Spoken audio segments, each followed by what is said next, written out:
সংগ্রামী ভাইরা, আজকে অত্যন্ত দুঃখের সঙ্গে আমাদের জুলাই বিপ্লবের দ্বিতীয় বার্ষিকী উদযাপন করতে হচ্ছে। আমরা চেয়েছিলাম একটি নির্বাচন হয়েছে, নির্বাচনের পর জাতীয় সংসদ গঠিত হয়েছে, জাতীয় সংসদে সকল আলোচনার কেন্দ্রবিন্দু হবে এবং জাতীয় সংসদ জুলাই সনদের আলোকে হয়েছে, জুলাই সনদের আলোকেই জাতীয় সংসদ নির্বাচন হয়েছে। সুতরাং জুলাই সনদ বাস্তবায়ন করা হবে। কিন্তু আমরা অত্যন্ত বেদনার সঙ্গে লক্ষ্য করছি আমাদের দেশের সরকার আবারও ফ্যাসিস্টের পথ ধরেছে। তারা ফ্যাসিবাদী কায়দা দেশ চালাচ্ছে। সম্মানিত ভাইরা, আমরা স্মরণ করে দিতে চাই, ফ্যাসিবাদী কায়দায় দেশ বেশি দিন চালানো যায় না। আর যারা দেশ চালায় তাদের দেশের মাটিতে পরবর্তীতে ঠাঁই হয় না।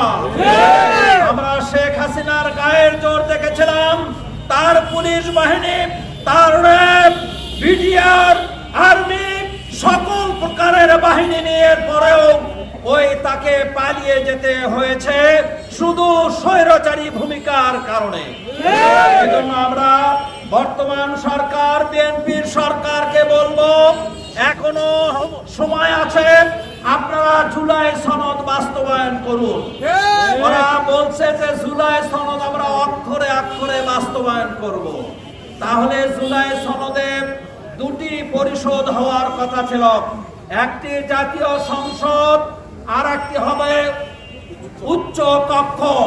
কিন্তু উচ্চ কক্ষ আজ পর্যন্ত গঠিত হয়েছে কি? অথচ দেশের 70% লোক গণভোটের পক্ষে রায় দিয়েছে, হ্যাঁ ভোটে কে বিজয়ী করেছে, তারা বিজয়ী করে রায় দিয়েছে জুলাই সনদ অনুযায়ী দেশ চালাতে হবে। আর যারা এই গণভোটের গণরায় অপেক্ষা করবে তারা স্বৈরাচারী ছাড়া আর কিছু হতে পারে? সুতরাং বিএনপির এই স্বৈরাচারী ভূমিকা ক্ষান্ত দিতে হবে, স্বৈরাচারী পথ থেকে ফিরে আসতে হবে। আমরা প্রশাসনকে বলবো, জুলাই সনদের ভিত্তিতে নতুন বাংলাদেশ গঠিত হয়েছে, এই বাংলাদেশ জুলাই সনদ অনুযায়ী চলবে। এজন্য জনগণ রায় দিয়েছে, জনগণই দেশের মালিক। জনগণ যখন রায় দিয়েছে, সেই সনদই হলো বাংলাদেশের সংবিধান, সেই সংবিধান অনুযায়ী দেশ পরিচালিত হবে। কিন্তু আমরা লক্ষ্য করছি বিএনপি গায়ের জোরে মেজরিটি আসন পাওয়ার কারণে তারা জুলাই সনদকে তোয়াক্কা করছে না, বর্তমান সংবিধানও তারা পালন করছে না। বর্তমান সংবিধানে বলা হয়েছে জাতির পিতা শেখ মুজিবুর রহমান, তার ছবিকে শ্রদ্ধা জানাতে হবে। তাহলে কোথায় জাতির পিতার ছবি? আমরা কেন অফিসগুলোতে টিএনআর মাথার উপরে বঙ্গবন্ধুর ছবি দেখতে পাচ্ছি না? তাহলে তো এই সংবিধানও আপনারা মানছেন না। আমরা দেখতে পাচ্ছি জাতির স্বাধীনতার ঘোষক আমাদের বর্তমান যে সংবিধান, সেই সংবিধান অনুযায়ী শেখ মুজিবুর রহমান স্বাধীনতার ঘোষক।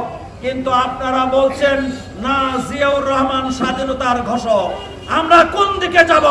আমরা সংবিধান মানব না আপনাদের কথা মানব, না জুলাই সনদ মানব? আমরা বলতে চাই, দেশের জনগণ রায় দিয়েছে, জুলাই সনদের ভিত্তিতে দেশ পরিচালিত হবে। সুতরাং জুলাই সনদের আলোকে দেশ চালাতে হবে।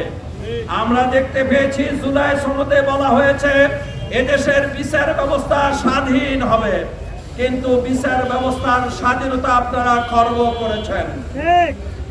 এদেশের ব্যাংক ব্যবস্থাকে আবারও এস আলমের হাতে তুলে দেওয়ার ষড়যন্ত্র করেছিলেন। এদেশের জনগণ যখন রাজপথে নেমে আসলো, আবার লেজ গুটিয়ে সেই সিদ্ধান্ত প্রত্যাহার করেছেন। সুতরাং আমরা বলতে চাই, সম্মানিত ভাইরা, জুলাইয়ে যে কারণে রক্ত দেওয়া হয়েছিল তার একটি দফাও বাস্তবায়ন হয়নি। আর দেশ সামনের দিকে এগোবে না। আমরা আবারও মারামারি, কাটাকাটি, ফাটাফাটিতে লিপ্ত হয়েছে।